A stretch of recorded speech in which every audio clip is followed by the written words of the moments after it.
বাংলা সাহিত্যের অমর কথাশিল্পী শরৎচন্দ্র চট্টোপাধ্যায়।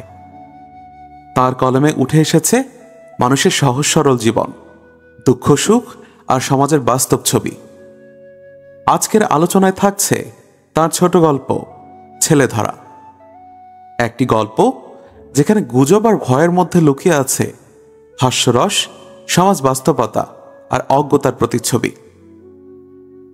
আপনি যদি আমার চ্যানেলে নতুন হয়ে থাকেন তবে সাবস্ক্রাইব করে বেল আইকনটিতে ক্লিক করতে ভুলবেন না যেন। চলুন ডুব দিই আজকের গল্পের পাতায়। সেবার দেশময় রটে গেল যে 3টি শিশু বলি না দিলে রূপনারায়ণের উপর রেলের পুল কিছুতেই বাঁধা যাচ্ছে না। 2টি ছেলেকে জ্যান্ত থামের নিচে পোতা হয়ে গেছে, বাকি শুধু একটি সংগ্রহ হলেই পুল তৈরি হয়ে যায়। শোনা গেল রেল কোম্পানি নিযুক্ত ছেলেধরারা শহরে ও গ্রামে ঘুরে বেড়াচ্ছে। তারা কখন এবং কোথায় এসে হাজির হবে কেউ বলতে পারে না। তাদের কারো পোশাক ভিখিরির, কারো বা সাধু সন্ন্যাসীর, কেউ বা বেড়ায় লাঠি হাতে ডাকাতের মতো। এই জনশ্রুতি পুরনো, সুতরাং কাছাকাছি পল্লীবাসীর ভয়ের ও সন্দেহের সীমা রহিল না যে এবার হয়তো তাদের পালা, তাদের ছেলেপুলেই হয়তো পুলের তলায় পোঁতা যাবে। কারো মনে শান্তি নেই, সব বাড়িতেই কেমন একটা ছমছম ভাব। আবার তার উপরে আছে খবরের কাগজের খবর। কলকাতায় যারা চাকরি করে তারা এসে জানায় সেদিন বউবাজারে একটা ছেলেধরা ধরা পড়েছে। কাল করেয়ায় আর একটা লোককে হাতে নাতে ধরা গেছে, সে ছেলে ধরে ঝুলিতে পড়ছিল। এমনই কত খবর। কলকাতার অলিতে গলিতে সন্দেহক্রমে কত নিরীহের প্রতি কত অত্যাচারের খবর লোকের মুখে মুখে আমাদের দেশে এসে পৌঁছল। এমনই যখন অবস্থা, তখন আমাদের দেশেও হঠাৎ একটা ঘটনা ঘটে গেল। সেইটাই বলি। পথের অদূরে একটা বাগানের মধ্যে বাস করেন বৃদ্ধ মুখুজ্জে দম্পতি। ছেলে পুলে নেই, কিন্তু সংসারে ও সাংসারিক সকল ব্যাপারে আসক্তি 18 আনা। ভাইপোকে আলাদা করে দিয়েছেন, কিন্তু আর কিছুই দেননি। দেবেন এ কল্পনাও তাদের নেই। সে এসে মাঝে মাঝে দাবি করে ঘটি বাটি তৈজসপত্র। খুঁড়ি চেঁচিয়ে হাট বাঁধিয়ে দিয়ে লোকজন জড়ো করেন। বলেন হিরু আমাদের মারতে এসেছিল। হিরু বলে সেই ভালো, মেরেই একদিন সমস্ত আদায় করব। এমনই করে দিন যায়। সেদিন সকালে ঝগড়া চূড়ান্ত হয়ে গেল। হিরু উঠানে দাঁড়িয়ে দাঁড়িয়ে বললে, শেষবেলা বলছি খুড়ো, আমার ন্যায্য পাওনা দেবে কিনা বলো। খুড়ো বললেন, তোর কিছুই নেই।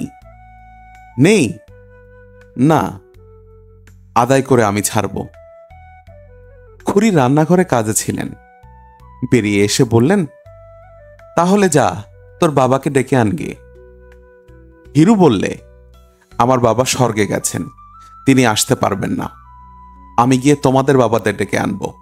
তাদের কেউ হয়তো বেঁচে আছে, তারা এসে চুলচেরা আমার বখরা ভাগ করে দেবে। তারপর মিনিট 2 ধরে উভয় পক্ষে যে ভাষা চলল তা লেখা চলে না। যাবার আগে হিরু বলে গেল, আজই এর একটা হেস্তনেস্ত করে তবে ছাড়ব। এই তোমাদের বলে গেলুম, সাবধান। রান্নাঘর থেকে খুড়ি বললেন, তোর ভারী ক্ষমতা, যা পারিস করগে। হিরু এসে হাজির হলো রায়পুরে, ঘর কয়েক গরিব মুসলমানদের পল্লী। মহরমের দিনে বড় বড় লাঠি ঘুরিয়া তারা তাজিয়া বার করে। লাঠি তেলে পাকানো, গাঁটে গাঁটে পেতল বাঁধানো। এই থেকে অনেকেরই ধারণা তাদের মতো লাঠি খেলোয়াড় এ অঞ্চলে মেলে না। তারা পারে না এমন কাজ নেই, শুধু পুলিশের ভয়ে শান্ত হয়ে থাকে। হিরু বললে, বড় মিয়া, এই নাও 2টি টাকা আগাম, তোমার আর তোমার ভাইয়ের। কাজ উদ্ধার করে দাও, আরো বকশিস পাবে। টাকা দুটি হাতে নিয়ে লতিফ মিয়া হেসে বললে, কি কাজ বাবু? হিরু বললে, এদেশে কে না জানে তোমাদের দু ভাইয়ের কথা। লাঠির জোরে বিশ্বাসদের কত জমিদারি হাসিল করে দিয়েছ, তোমরা মনে করলে পারো নাকি? বড় মিয়া চোখ টিপে বললে, চুপ চুপ বাবু, থানার দারোগা শুনতে পেলে আর রক্ষে থাকবে না। বীরনগর গ্রামখানাই যে দু ভাইয়ের দখল করে দিয়েছি এ যে তারা জানে। কেউ চিনতে পারেনি বলেই তো সে যাত্রায় বেঁচে গেছি। হিরু আশ্চর্য হয়ে বললে, কেউ চিনতে পারেনি? লতিফ বললে, পারবে কি করে? মাথায় ইয়া পাক বাঁধা, গালে গালপাট্টা, কপালে কপাল জোড়া সিঁদুরের ফোঁটা, হাতে 6 হাতি লাঠি। লোকে ভাবলে হিঁদুর জমপরি থেকে জমদূত এসে হাজির হলো। চিনবে কি? কোথায় পালালো তার ঠিকানা রইল না। হিরু তার হাতখানা ধরে ফেলে বললে, বড় মিয়া, এই কাজটি আরেকবার তোমাকে করতে হবে দাদা। আমার খুড়ো তবু যা হোক 2টো ভাগের ভাগ দিতে চায়, কিন্তু খুড়িবটি এমনই শয়তান যে একটা চুমকি ঘটিতে পর্যন্ত হাত দিতে দেয় না। ওই পাগড়ি গালপাট্টা আর সিঁদুর মেখে লাঠি হাতে একবার গিয়ে উঠানে দাঁড়াবে, তোমাদের ডাকাতে হুমকে একবার ঝাড়বে, তারপর দেখে নিব কিসে কি হয়। আমার যা কিছু পাও না ফেরে বার করে আনবো ঠিক সন্ধ্যার আগে, ব্যাস। লতিফ মিয়া রাজি হলো। লতিফ মামুদ দুভাই সাজ পোশাক পরে আজই গিয়ে খুড়োর বাড়িতে হানা দেবে ঠিক হয়ে গেল। পেছনে থাকবে হিরু। একাদশী। সারাদিনের পর দাওয়ায় ঠাই করে দিয়েছেন জগদ্দম্বা। মুখুজ্জে মশাই বসেছেন জলযোগে, সামান্য ফলমূল ও দুধ। বেতধাত, একাদশীতে অন্নাহার সহ্য হয় না। পাথরের বাটিতে ডাবের জলটুকু মুখে তুলেছেন। এমন সময় দরজা ঠেলে ঢুকলো দু ভাই, লতিফ আর মামুদ। ইয়া পাগড়ি, ইয়া গালপাট্টা, হাতে 6 হাতি লাঠি, কপালজোড়া সিঁদুর মাখানো। মুখুজ্জের হাত থেকে পাথরের বাটি দুম করে পড়ে গেল। জগদম্বা চিৎকার করে উঠলেন, ওগো পাড়ার লোক, কে কোথায় আছো? এসো গো, ছেলে ধরা ঢুকেছে। সুমুখের ছোট মাঠটায় ঘর কেটে ছোট ছোট ছেলের দল রোজ ফিঙে খেলে, আজও খেলছিল। তারাও চেঁচাতে চেঁচাতে যে যেখানে পারলে ছুট দিল, ওগো ছেলে ধরা এসেছে, অনেক ছেলে ধরে নিয়ে যাচ্ছে। হিরু সঙ্গে এসেছিল বাড়ি চিনিয়ে দিতে, দৌড়ের আড়ালে লুকিয়েছিল। সে চাপা গলায় বললে, আর দেখো কি মিয়া, পালাও, পাড়ার লোকে ধরে ফেললে আর রক্ষে নেই, বলেই নিজে মারল ছুট। লতিফ মিয়া শহরের আর কিছু না শুনে থাক, ছেলে ধরার জনশ্রুতি তাদের কানে এসেও পৌঁছেছে। চক্ষের পলকে বুঝলে এই অজানা জায়গায় এরূপ বেশে এই সিঁদুর মাখা মুখে ধরা পড়ে গেলে দেহের একখানা হাড়ও আস্ত থাকবে না। সুতরাং তারাও মারল ছুট। কিন্তু ছুটলে হবে কি? পথ অচেনা, আলো এসেছে কমে, চতুর্দিক থেকে কেবল বহু কণ্ঠের সমবেত চিৎকার, ধরে ফেল, ধরে ফেল, মেরে ফেল বেটাদের। ছোট ভাই মামুদ কোথায় পালালো ঠিকানা নেই, কিন্তু বড় ভাই লতিফকে সবাই ঘিরে ফেললে সে প্রাণের দায়ে কাঁটা বন ভেঙে লাফিয়ে পড়ল একটা ডোবায়। তারপর সবাই পারে দাঁড়িয়ে ছুটতে লাগলো ঢিল। যেই মাথা তোলে অমনি মাথায় পড়ে ঢিল, আবার সে মারে ডুব, আবার উঠে আবার মাথায় পড়ে ঢিল। লতিফ মিয়া জল খেয়ে আর ইট খেয়ে আধমরা হয়ে পড়ল।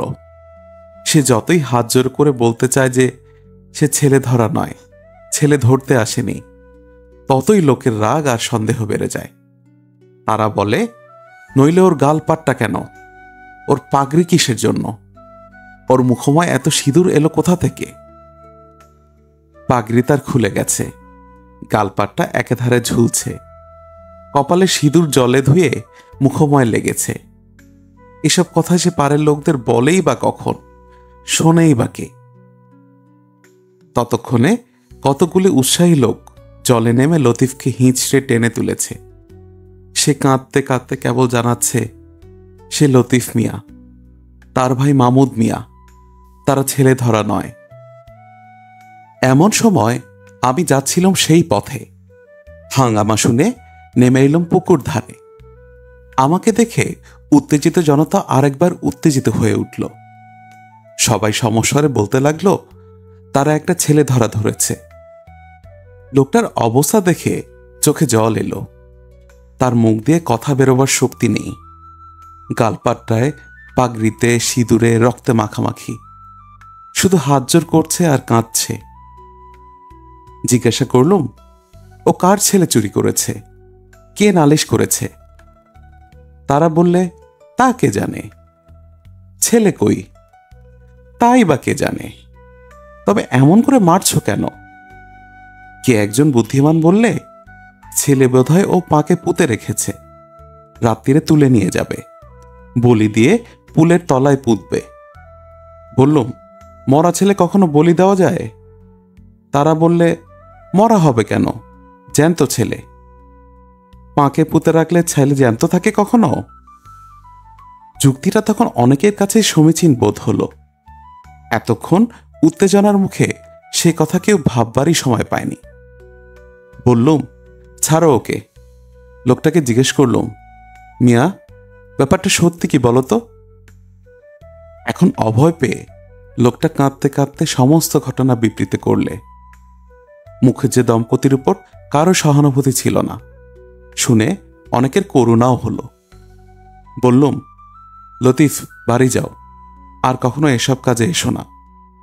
সে নাক মললে, কান মললে, খোদার কিনে নিয়ে বললে, বাবু মশাই, আর এসব কাজ কখনো না। কিন্তু আমার ভাই গেল কোথায়? বললুম, ভাইয়ের ভাবনা বাড়ি গিয়ে ভেবো লতিফ, এখন নিজের প্রাণটা যে বাঁচল এই ঢের। লতিফ খোঁড়াতে খোঁড়াতে কোনো মতো বাড়ি চলে গেল। অনেক রাতে একটা প্রচণ্ড কোলাহল উঠল ঘোষালদের পাড়ায়। তাদের ঝি গোয়ালে ঢুকেছিল গরুকে জাপ দিতে। খড়ের ঝুড়ি টানতে গিয়ে দেখে টানা যায় না। হঠাৎ তার মধ্যে থেকে একটা ভীষণ মূর্তি লোক বেরিয়ে ঝির পা দুটো জড়িয়ে ধরলে।